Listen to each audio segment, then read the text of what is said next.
The earth continuity test is used to verify that there is a good electrical connection between any exposed metal parts and the protective earth pin in the mains plug of a Class 1 appliance.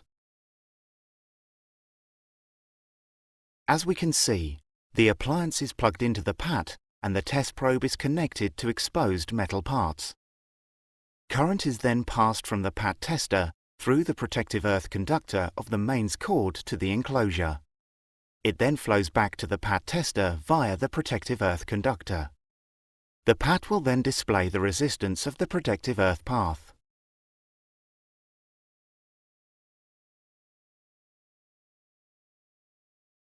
Insulation testing is carried out by plugging the tested appliance into the PAT and applying a test voltage of 500 volts DC to both the live and neutral terminals of the mains plug. If the insulation is in good condition, a high insulation resistance reading is obtained, typically in the order of hundreds of megaohms.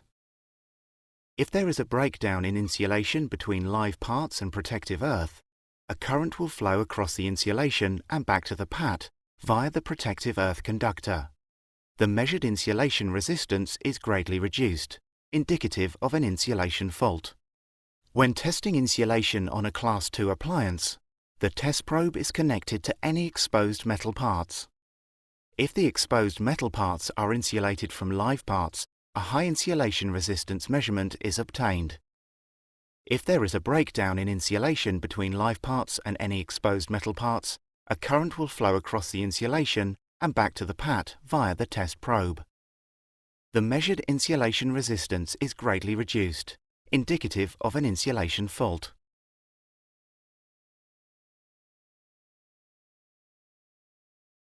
To measure a protective conductor current, the appliance is plugged into the PAT. When the appliance is energized, current will flow from the main supply to the appliance in the live conductor, indicated via the brown arrow, and then return to the supply via the neutral conductor. If there is good insulation between live parts and protective earth, the live and neutral currents are equal, i.e., all of the current entering the appliance in the live conductor returns to the supply in the neutral. If there is a fault with the insulation, some of the current flowing in the live conductor will return to the supply via the protective earth. The PAT will detect this imbalance in the live and neutral currents and display the result.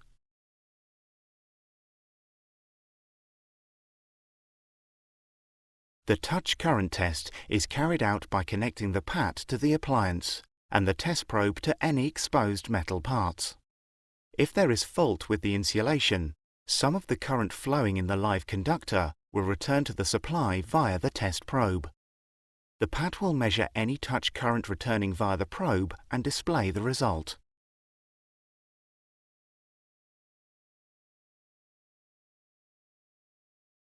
The flash or dielectric strength test is carried out by applying a high voltage, typically 1500 volts AC, to both the live conductors of the appliance. If there is any breakdown in the insulation, the PAT will measure the current flowing through the insulation to protective earth.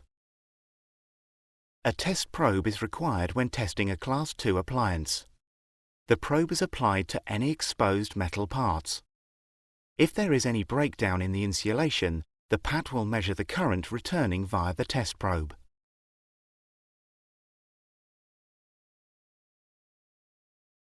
An RCD is tested by connecting it to the main supply and using the tester to generate a fault current equal to the rated current of the RCD. As the animation shows, the fault current will trip the RCD and the tester measures the trip time. For more information about PAT testing, please refer to the Seaward Guide booklet or visit our website.